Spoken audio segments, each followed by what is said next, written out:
नमस्कार दोस्तों। आज के इस वीडियो में हम इंदिरा एकादशी व्रत की कथा को सुनेंगे। इस कथा को पूरे अंत तक श्रद्धा भाव से सुनेंगे तो बोलिए श्री कृष्ण भगवान की जय, बोलिए विष्णु भगवान की जय। तो भगवान का ध्यान करते हुए हम कथा को सुनते हैं।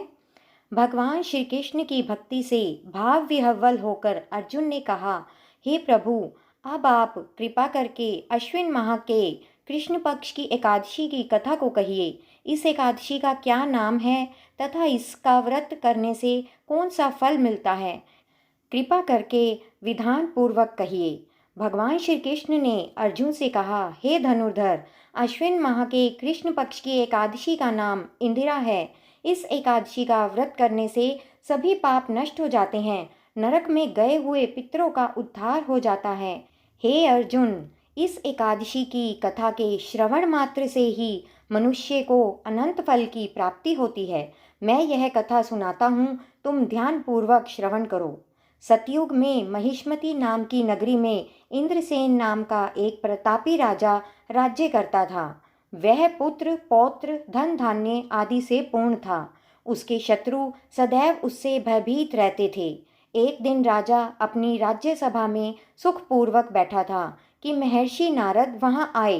नारद जी को देखकर राजा आसन से उठा, प्रणाम करके उन्हें आदर सहित आसन दिया। तब महर्षि नारद ने कहा, हे राजन, आपके राज्य में सब कुशल से तो हैं। मैं आपकी धर्मपरायणता देखकर अत्यंत प्रसन्न हूँ। राजा ने कहा, हे देवर्षि, आपकी कृपा से मेरे राज्य में सब कुशल पूर्वक हैं तथा आपकी कृपा से मेरे सभी यज्ञ कर्म आदि सफल हो गए हैं।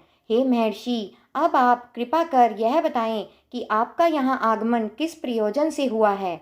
मैं आपकी क्या सेवा करूं? महर्षि नारद ने कहा, हे नृपोत्तम, मुझे एक महान विस्मय हो रहा है कि एक बार जब मैं ब्रह्मलोक से यमलोक गया था, तब मैंने यमराज की सभा में तुम्हारे पिता को बैठे देखा। तुम्हारे पिता महान ज्ञानी, दानी तथा धर्मात्मा थे, मगर एकादशी के व्रत के बिगड़ जाने के कारण ये यमलोक को गए हैं। तुम्हारे पिता ने तुम्हारे लिए एक संदेश भेजा है। राजा ने उत्सुकता से पूछा, क्या संदेश है महर्षि? कृपा कर यथाशीघ्र कहें। राजन, तुम्हारे पिता ने कहा है, महर्षि, आप मेरे पुत्र इंद्रसेन, जो कि महिष्मती नगरी का राजा है, उसके पास जाकर एक संदेश देने की कृपा करें कि मेरे किसी पूर्व जन्म के बुरे कर्म के कारण ही मुझे यह लोक मिला है। यदि मेरा पुत्र अश्विन माह के कृष्ण पक्ष की इंदिरा एकादशी का व्रत करे और उस व्रत के फल को मुझे दे दे तो मेरी मुक्ति हो जाए। मैं भी इस लोक से छूटकर स्वर्ग लोक में वास करूं।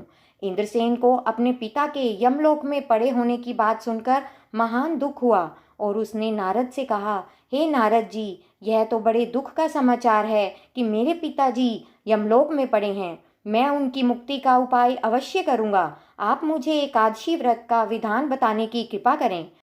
नारद जी ने कहा, हे राजन, अश्विन माह के कृष्ण पक्ष की दशमी के दिन प्रातःकाल श्रद्धापूर्वक स्नान करना चाहिए। इसके उपरांत दोपहर को भी स्नान करना चाहिए। उस समय जल से निकलकर श्रद्धापूर्वक पितरों का श्राद्ध करें और उस दिन एक समय भोजन करें और रात्रि को पृथ्वी पर शयन करें। इसके दूसरे दिन अर्थात एकादशी के दिन नित्य कर्मों से निवृत्त होकर स्नान आदि के उपरांत भक्ति पूर्वक व्रत को धारण करें और इस प्रकार संकल्प करें, मैं आज निराहार रहूंगा और सभी भोगों का त्याग कर दूंगा। इसके उपरांत अगले दिन भोजन करूंगा। हे ईश्वर, आप मेरी रक्षा करने वाले हैं, आप मेरे उपवास को संपूर्ण कराइए। इस प्रकार आचरण करके दोपहर को शालिग्राम जी की प्रतिमा को स्थापित करें और ब्राह्मण को बुलाकर भोजन कराएं तथा दक्षिणा दें। भोजन का कुछ हिस्सा गाय को अवश्य दें और भगवान विष्णु का धूप नैवेद्य आदि से पूजन करें तथा रात्रि को जागरण करें। तदुपरांत द्वादशी के दिन मौन रहकर बंधु बांधवों सहित भोजन करें। हे राजन, यह इंदिरा एकादशी के व्रत की विधि है। यदि तुम आलस्य त्याग कर इस एकादशी के व्रत को करोगे तो तुम्हारे पिता अवश्य ही स्वर्ग के अधिकारी बन जाएंगे। नारद जी राजा को सब विधान समझाकर आलोप हो गए। राजा ने इंदिरा एकादशी के आने पर उसका विधान पूर्वक व्रत किया। बंधु बांधवों सहित इस व्रत के करने से आकाश से पुष्पों की वर्षा हुई और राजा के पिता यमलोक से रथ पर चढ़कर स्वर्ग को चले गए। इस एकादशी के प्रभाव से राजा इंद्रसेन भी इहलोक में सुख पाकर अंत में स्वर्गलोक को गया। भगवान श्री कृष्ण ने कहा, हे सखा, यह मैंने तुम्हारे सामने इंदिरा एकादशी के महात्म्य का वर्णन किया है। इस कथा के पढ़ने व सुनने मात्र से ही सभी पापों का शमन हो जाता है और अंत में मनुष्य स्वर्गलोक का अधिकारी बनता है। बोल श्री कृष्ण भगवान की जय। बोलिए विष्णु भगवान की जय।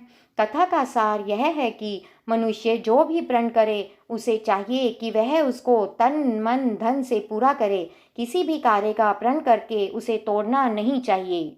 बोलिए श्री कृष्ण भगवान की जय। बोलिए एकादशी महात्म की जय।